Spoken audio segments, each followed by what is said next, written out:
So now we welcome Beatrice Baragli, who is going to give a talk today entitled The Son of Nippur, From Rhetorical Devices to History of Sumerian Literature.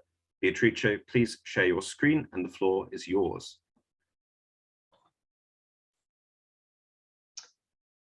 Is the screen working for everybody? Yes, it's all absolutely perfect. Okay, great. So thank you, Alexander, for the nice introduction, and thanks also to Armando for the kind invitation. I would also like to thank the Arwa Association and, of course, everyone here online today. So, in this talk, I will deal with Sumerian Old Babylonian compositions addressed to the sun god. Being attested in multiple locations, they can help provide a deeper understanding of the historical changes of ancient Near Eastern religious life.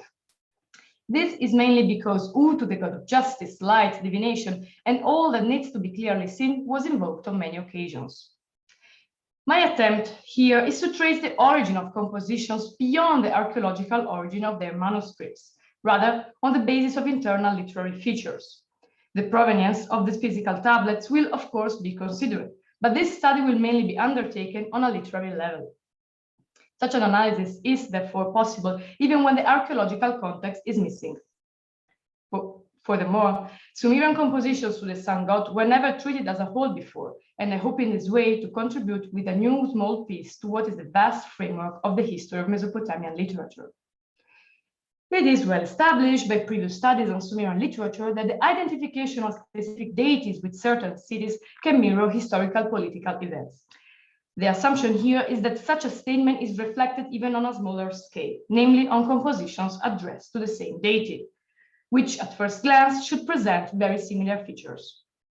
We will see that this is not the case, and we will see how compositions apparently similar mirror actually the geographical and political context in which they were produced.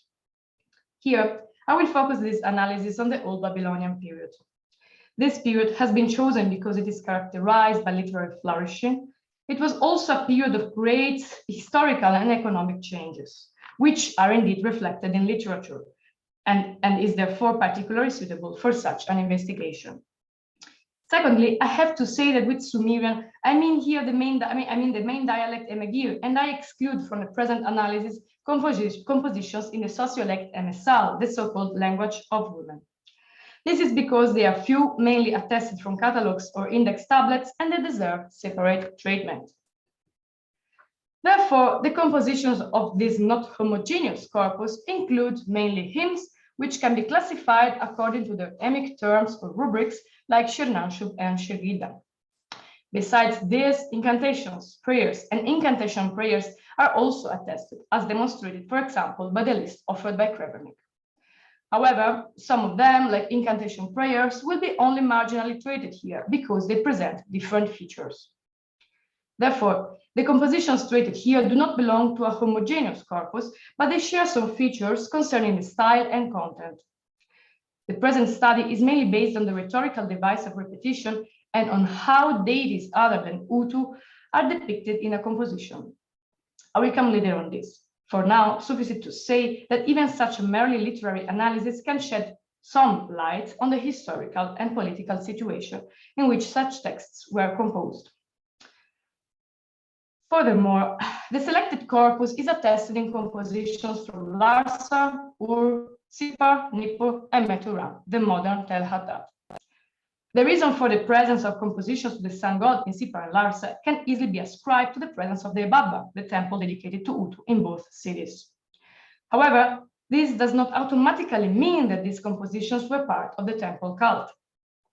The presence of hymns to the sun god at Meturan should be connected to the association between Utu and the Ashipu, the exorcist, who invoked the sun god in several of his incantations. Compositions to the sun from Nippur are more difficult to attribute to a single phenomenon and represent one of the main focuses of this analysis. We will see now each of these cities. So let's start with Larsa. Several Old Babylonian compositions to the sun god from Larsa have been identified and published in recent years, and the following list is mainly approximate. Beside hymns, some petition letters are listed here because of their relevance. We will only see a few of them. So let's come now to the petition letter of Sinedina to Utu. A petition letter is briefly a letter that transmits grief and asks the gods for release from it. Usually it is written by a king. In this letter, the king Sinedinam dedicates a statue of his father, no other, to Utu that was set up in the courtyard of the epiphora of Larsa. Whatever. Here, Utu is described, among other things, as the one with the lapis lazuli beard. This epithet is probably connected with the topic of kinship, and it does not appear in compositions from Sippar and Meturan, where, as we will see later, this topic is not present. Rather peculiar is the description of Utu as a god who abandoned his city Larsa. This depiction is rather common of deities addressed in MSL literature and lamentations, from which, however, Utu is notably absent. Utu is called the son of Ningal, as is custom in epithets describing his lineage, but the focus does not lie on the goddess. Then, the hymn to Utu upon the renovation of a city is badly preserved and not much can be said. Anyway, the invocation to Utu for the reconstruction or beautification of a city's walls is quite rare. Such historical event does not necessarily imply an exact correspondence between a composition and a certain event located within a historical timeline, but it can be taken as a literary motif itself. For example, a real event like the renovation of a city may have inspired this literary motif, which then may appear in several poetic compositions without necessarily referring to the specific happened event. Thereafter, in this petition letter to Utu, the sender is not identified, although some scholars suggested he might be Sinedina. In this case, the only known tablet of this composition comes from Ur. However, this petition letter presents similar features to those from Larsa, especially to the petition letter of Sinedina. Therefore, it can probably be originated from there, as already somehow suggested by Hallo. So the only known tablet is from Ur, but maybe, due to literary features, the origin should be ascribed to Larsa. To sum up, the most striking feature of these compositions is their strong historical literary background, which is absent in those from other cities. In other words, they display a connection with a king or an event located in a historical moment. As said before, a real historical event may have inspired the literary motif. Furthermore, the theme of royalty is particularly strong, for example, in the court literature from this city, as already pointed out, for example, by Nicole Brish. Without going deeper into a discussion on the topos of royalty, what is relevant for the present scope is its complete absence in compositions to Utu from other cities. So, why is this topos absent from the same kind of compositions from other cities?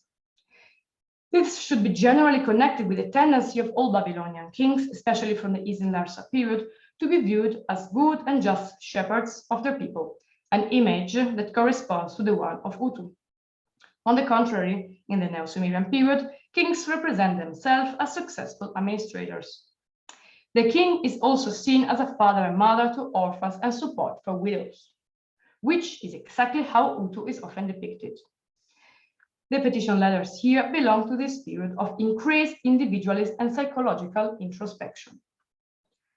The other relevant feature for the present analysis is the absence of clear parallel sequences. I intend them here as an identically or similarly structured sentence, according to the definition of Wilken. So, for example, the parallel sequence you are repeats an epithet of a deity like judge of heaven and earth, followed by the Sumerian copula me and you are. So we'll have you are the judge of heaven and earth. So the repeated element is me and the copula and the epithet changed, and this can repeat with many different epithets. So let's move now to Sippar. As the seat of the Babbar temple, together with Larsa, Sippar presents different typologies of Sumerian compositions dedicated to Utu. Generally speaking, while hymns and petition letters from Larsa are strongly connected with kinship, most compositions to Utu from Sippar are incantation prayers performed by the exorcist. Now, also an incantation prayer can have a connection with kinship, but this is not always the case, and it's pretty rare. And this is the case, for example, of a Sumerian textual typology exclusively dedicated to Utu, the key Utu incantation prayers. However, besides this, another genuine hymn is almost certainly to be ascribed to Sipa, the so-called Utu-G. Please note that all these and all designations presented here follow Krebernik, Real Lexicon article, and Civil's unpublished catalog. Utu-G is a bilingual hymn, mostly fragmentary. Circa 14 lines per side are preserved, and the tablet comes from the secret collection of the British Museum. The text was presented by the authors as an interesting forerunner of the Akkadian Shamash hymn, also known as the Great Shamash hymn.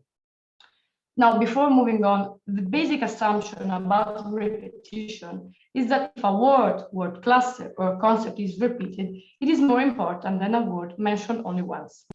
Although this assumption is very elementary and oversimplified, it has a valid core. We will see later that this is only part of the explanation. So, from the perspective of style, no notable repetitions are identifiable in Utu-G, except for the first two lines. He who inspects the heart, everything that has been given a name, he who inspects the seas below and above, and so on. With respect to the preserved section, Utu is invoked here alone. For the analysis, must wait for additional parallels and or joins. In any case, we do not have a clear reference to a historical event like in compositions from Larsa. Moving to other cities, a few Utu hymns are also attested at Ur and Meturan, which will be analyzed before moving on to Nippur. The hymn Utu-B was said to come from Ur, although the only known tablet at the time of Kucher's publication was probably from Nippur. The author already suggested a composition of the text at Ur on the basis of some internal features. Let's see them. The most striking literary argument for such a provenience is the repeated mention of the lineage of Utu as the son of Ningal, whose one of the main centers was Ur. This is stretched throughout the entire composition. So we will have Dumu Ningala, or Dumu Ningalake, Ningalaka, and so on. Utu is often called the son of Ningal in other hymns, but not with such an emphasis. For example, the mention of her temple, the Enun, is quite unique. Furthermore, whereas in line 9, the purpose is to describe Utu's lineage, later on, she occurs in a passage describing Utu's duties to care for and relationship with the land and the country. This literary topos is marked by the repetition of terms for land, so Kur and Kalam. Although the care and administration of the land represents a specific duty of Utu, as appears in many other compositions, he does not appear alone, and he is not independent in the fulfillment of his duties, as these lines, for example, show. So, Lord, son of Ningal, to decide the fate of all countries, and then later on in 27, Lord, son of Ningal, held the 50 laws in his land, in his hands. So Utu's dependence on other gods is also shown by the repetition of Dum, son, which occurs 5 times in 32 lines. Utu is not only the son of Ningal, but also the son of Enlil and Ninlil, as we can see in line 24-25. Of course, it is not only the appearance of other deities in a text which can determine the position of a deity within the pantheon, but also how the relationship between one god and the others is described. In this case, I would say Utu's main care of the land depends on someone else. Therefore, the hypothesis of Kucher say that Utu-B was composed at some time during the Ur's occupation by the Larsa dynasty, when the Ur school was still active.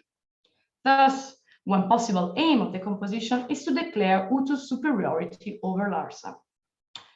The Ur's origin of the text is nowadays confirmed by a new manuscript found in the archaeological context of Ur, thus showing not only the validity of this hypothesis, but also the importance of internal features for the identification of a text's origin. Let's come now to compositions from Meturan, the modern Tel Haddad. The first is Utu-N, which is attested in one tablet from Meturan. The first striking feature of this composition is the presence of a long, without use parallel sequence from the Sumerian Zadanu Me'ah, so without you, which should stretch from line 16 in broken context up to line 44.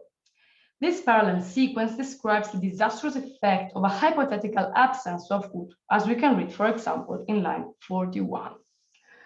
Youth Utu, without you, the scepter of justice will not be placed in the hands of the king, the beloved of the gods. This indicates that without Utu, the king will administer justice. Furthermore, without Utu, deities like Geshtinan and Ingeshsida could not fulfill their duties. In turn, Enlil appears in a fragmentary context within the without you section, thus probably showing a hierarchy slightly in favor of Utu, meaning that without Utu, the cult of Enlil would probably not be completely fulfilled. This may point to Utu's practical role in the performance of the cult, since the cultic day cannot begin without a sunrise. Furthermore, we have the mention of Ningal's lineage and the presence of Ninlil in a fragmentary context, but probably within the first part of the composition. This may indicate that Utu was invoked because of his practical role and because he was functional to some aspects of worship and cult of other deities. Summing up, we can state that this represents an intermediate level of independence for Utu in comparison to other cities. We will come later on this topic. The Shirgida Utu the hero is so called because of its frequent repetition, Utu Ursa, so Utu the hero. The term Shirgida has been much discussed and it can be translated as long song. The composition is attested in manuscripts from Turan, Susa, and Sipar, along with another example without provenance. In general, Cavignon defined this composition as rather personal, since the worshipper prays for an agreeable relationship with his personal god. Regarding the repetitions, along anaphora of Utu opens the composition. At first glance, this might seem quite a common feature in this kind of compositions, but it is not present in all Utu hymns. For example, it does not appear in some Utu compositions from Nippur. Furthermore, a short UR section, so Sumerian Me'en, appears in line 14-16. This section is generally used to enumerate some specific attributes and epithets of a deity. Moving on, there is a short "It lies with Utu" section in line 54. The meaning of this section is comparable to the "without you" section, but in this case, the beneficial effects of the presence of Utu are described positively, namely without a negation, like we can read in line 54. To act as a diviner lies with Utu. May he tell me what lies in the omen. May he open its meaning for me. Let me know everything. So no other gods play a significant role here. Utu is indeed called the son of Ningal once in line 71 at the very end of the composition, but this does not much infer his prestige, since this is just an apposition describing his lineage. Significant for the present scope is the last part of line 70. You are second only to An. This line expresses Utu's ranking in a pretty clear way, since he is not subordinate to Enlil, but rather to An only, thus specifying his place in the pantheon. Therefore, the role of Utu appears rather independent in his function of guarantor of the world order. Furthermore, Utu Ursang represents a sort of exception within the corpus of the Shirgida. While the majority of the attested Shirgida demonstrate a strong connection with Nippur and its cult and royalty, Utu Ursang is the only Shirgida of which no tablet with a known provenance comes from Nippur. Conversely, the only known Shirgida addressed to Utu does not hail from Nippur, but rather from other centers, among them Sipar, which has a stronger connection with Utu. Besides the archaeological context of the tablets, the aforementioned literary features, like the repetition of UR and the relative importance of other deities, point to an independent role of Utu, as is customary of compositions from Sipar or Larsa, rather than from Nippur. Therefore, we can cautiously suggest an origin of this composition in Meturan, which attests to an intermediary level of autonomy of Utu, whereby Larsa and Sipar present a higher ranking in the pantheon, and Nippur a lower. This is a bit of a simplification because the so-called ranking in a pantheon is not only quantitative, but also qualitative. However, let's move on for now, and we will come later on this topic. In any case, we should stress that such assumptions are to be considered a tendency rather than strict rules. Furthermore, a single composition can possess influences from different cities and centers. Let's move now to Nippur, the home cult of Enlil. Here, we can state that Utu was not particularly present at either the city cult or the scribal school, the other well-known city institution. Utu Utu lacks indeed a predominant role in compositions of the scribal curriculum. However, several hymns dedicated to Utu come from this city. Let's see what these compositions are and especially why hymns to Utu are attested in the city of Enlil. Utu H is a Sumerian hymn presently preserved in a fragmentary tablet from the Sippar collection of the British Museum. A total of 14 lines per side is preserved, and the content concerns the kinship and coronation of Utu.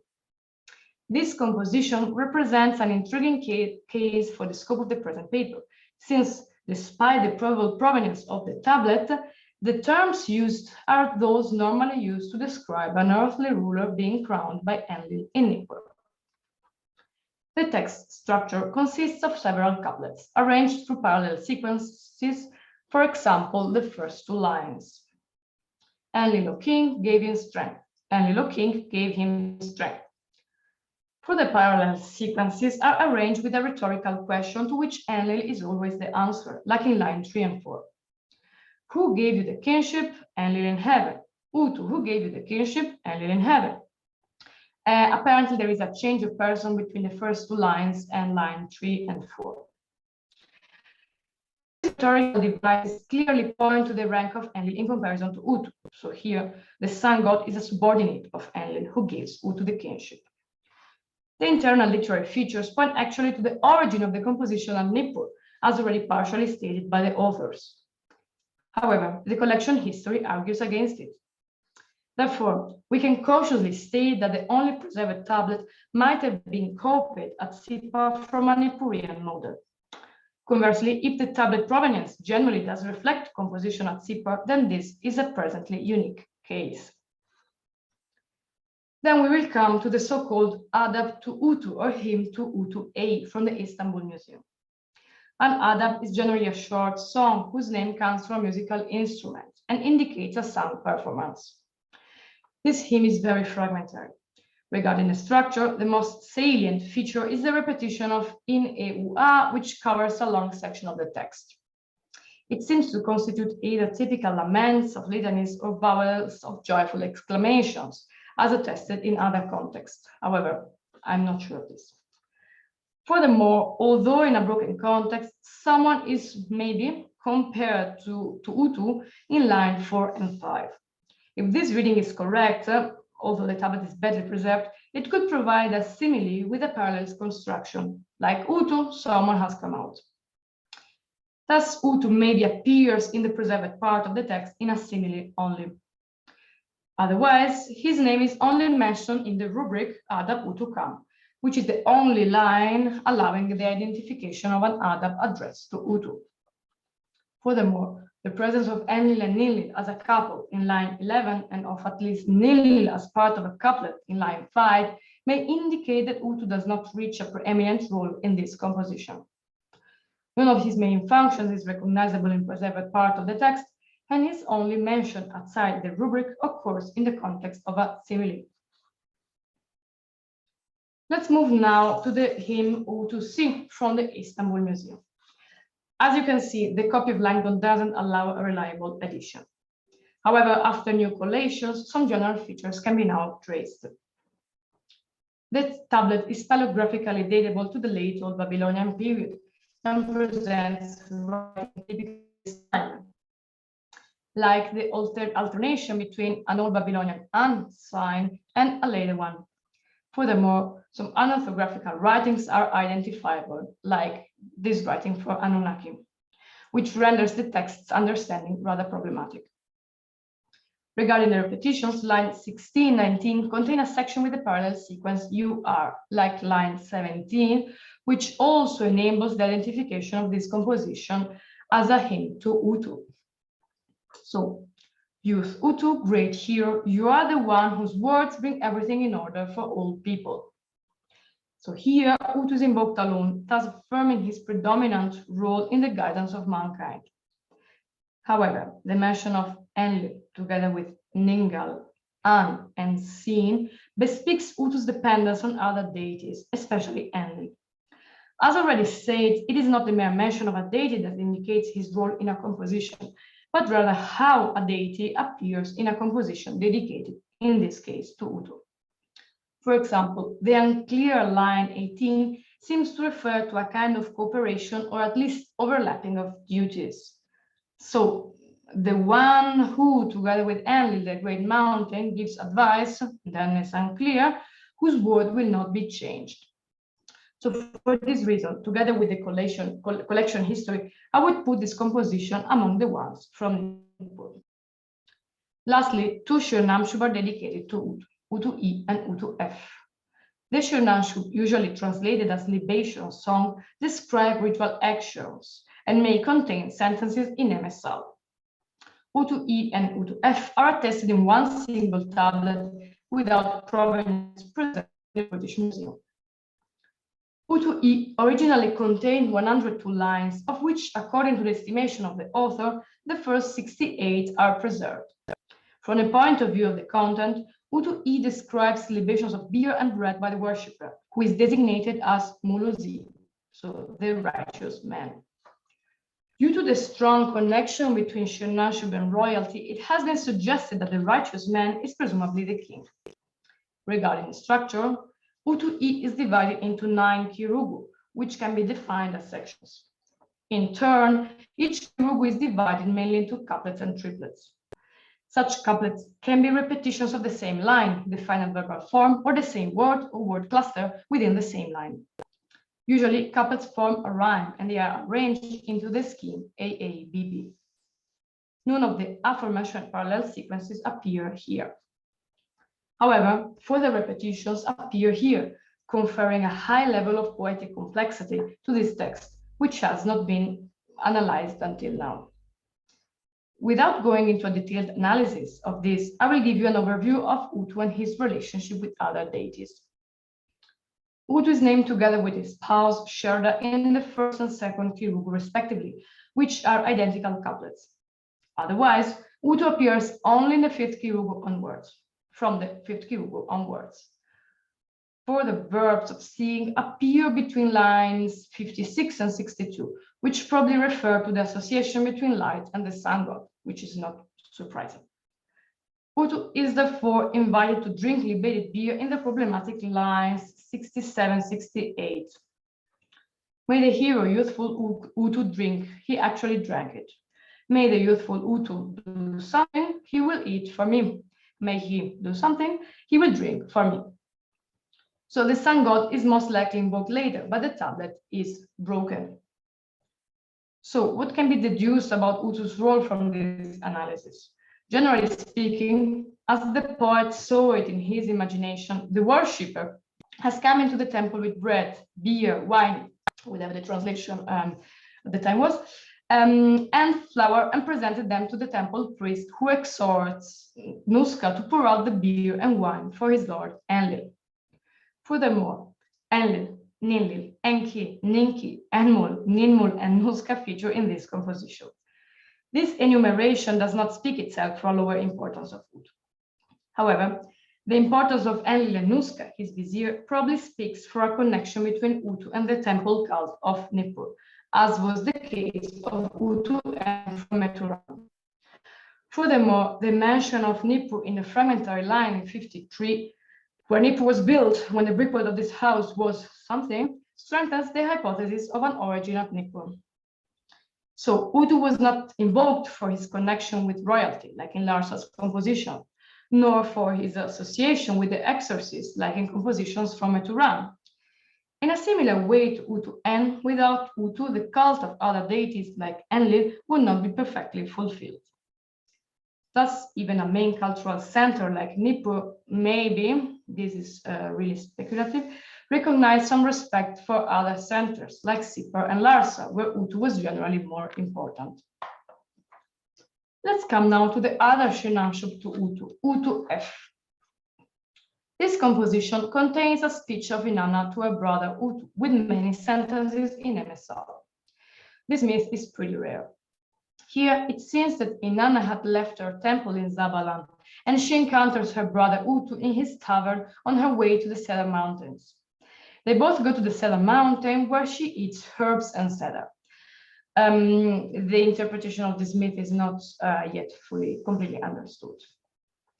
So this text is not divided into kirugo and does not present parallel sequences. However, its structure of couplets and triplets is very complex, and only the repetition concerning Utu's role will be analyzed here. So, the dividing lines of this table indicate the couplets and triplets. The preserved part starts with the repetition sul Utu, use Utu, which encloses the anaphora Utu in a specular construction. His role as the provider of beer is stressed by this repetition. Utu provided beer, he of the tavern, Veli and Utu provided beer, he of the tavern. Furthermore, he is repeatedly addressed as Lord laden with fearsome glory by Inanna, but his main role here is to be her brother, as shown by the repetition says Gu, so my brother.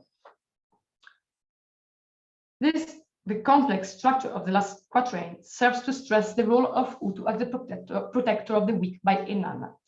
I'll briefly show this structure in order to give you an example of how meaning can be conveyed by a poetic structure.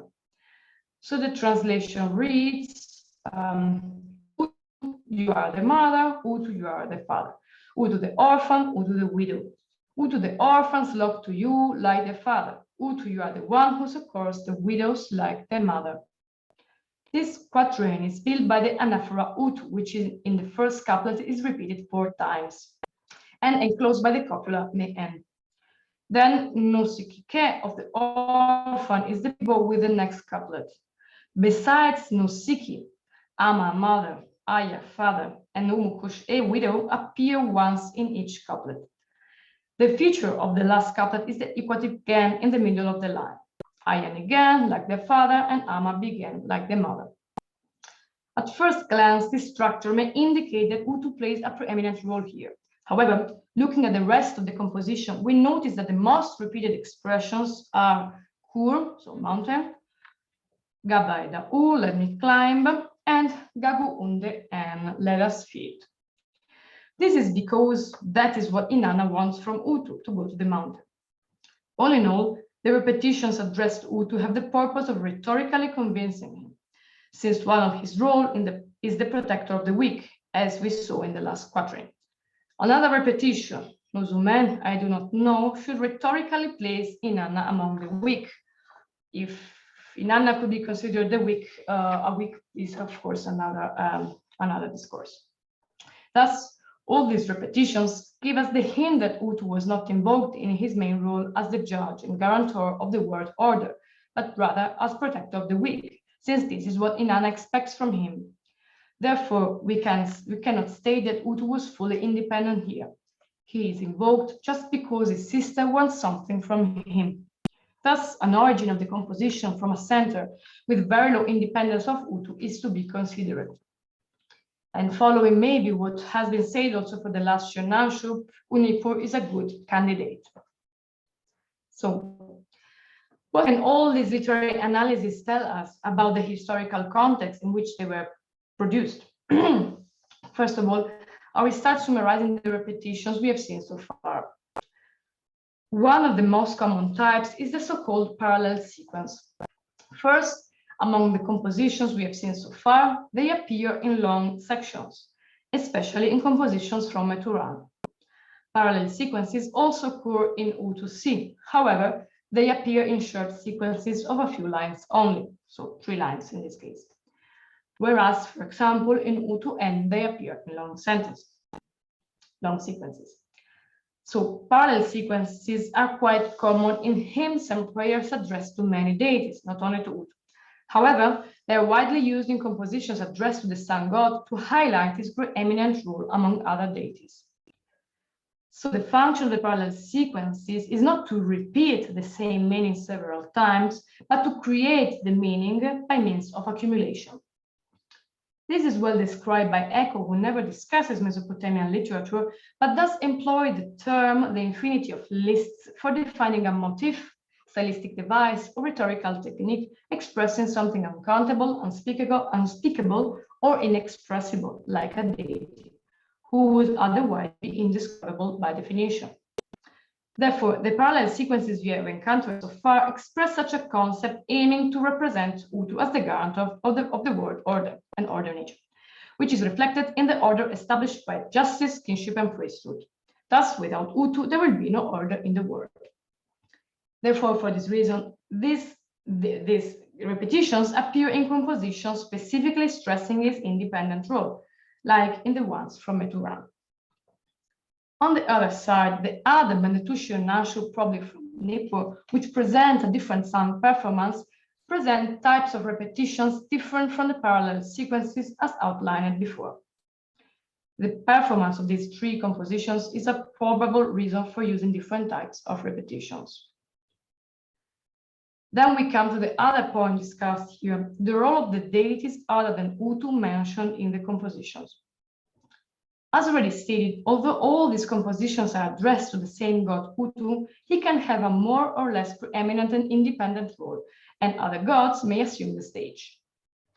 With an independent role, I mean that Utu's significance does not rely on other deities. For example, Utu's duties to the land do not rely on his mother Ningal, as in Utu-Bim. This aspect can therefore shed light on the geographical origin of such compositions. By origin, I mean the historical and social environment in which a text is composed. For example, the origin of Utu-Bi is Ur, an important place for the cult of Ningal. As we can notice from this table, Utu has a preeminent role in compositions that most probably do not hail from Nippur.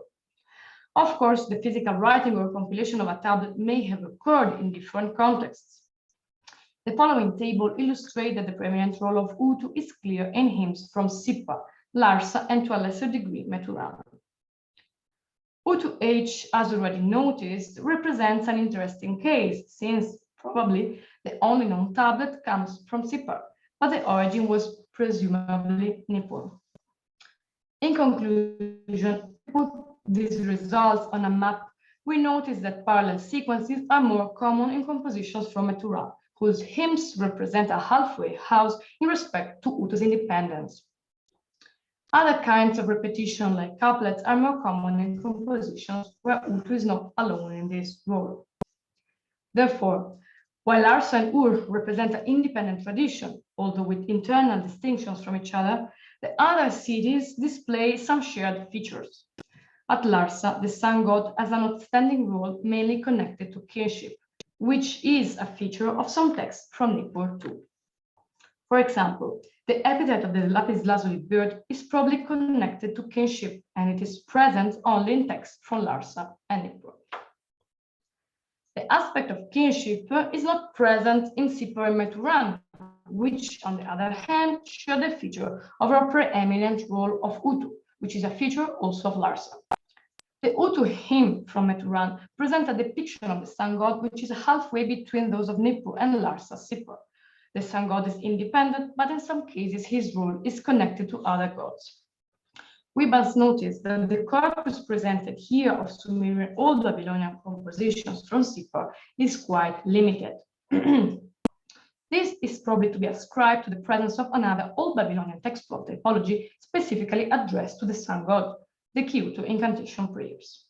However, these compositions belong to the repertoire of the Ashipu, the exorcist, thus showing that Utu hymns from Sippa were probably, maybe not a very productive genre. The connection between compositions to Utu and the exorcism is therefore another common feature between Sippa and Meturan. This shows for sure specific cultural contact between these cities, as is probably the case of the Shogida Utu the hero, as well as an exchange of experts, as it was probably the case of exorcists between Sippa and Meturan. Generally speaking, the progressive importance of Utu within the Mesopotamian literature and the pantheon corresponds to the general development of his worship in the ancient Near East. In the Old Babylonian period, a time of political and economical challenges, Utu, the god of justice, was invoked now more than before because of the yearning for justice that characterizes this period. According to the words of Liberani, in terms of personal religion, the most popular deity seems to have been Shamash, a significant representation of the yearning for justice that characterized Babylonian society at the time, meaning in this case the final stage, the final phase of the Old Babylonian period. Moving forward, it will be only in the first millennium that the sun god will receive compositions like the Akkadian great hymn to Shamash, and that the Kiutu, a textual typology exclusively dedicated to him, will witness its full development. Now, Allah's question remains open.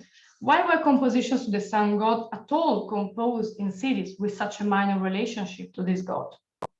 We can say at this point that their purpose and meaning were exactly to emphasize the importance of other deities, for example, Enlil, even in compositions addressed to his grandchild Utu.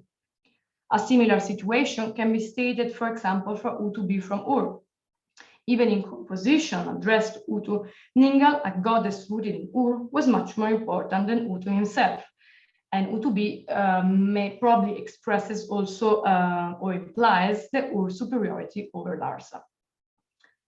Furthermore, especially in compositions with a ritual background, Utu's lower rank in the pantheon might be compensated by his practical role, since the cultic day cannot begin without the sunrise. This was probably the case with the cult of Enlil in Utu N and the Shirnashub Utu I. In any case, we should stress that such phenomena are rather general tendencies to be ascribed to the broader history of Mesopotamian literature rather than exact phenomena. Thank you very much.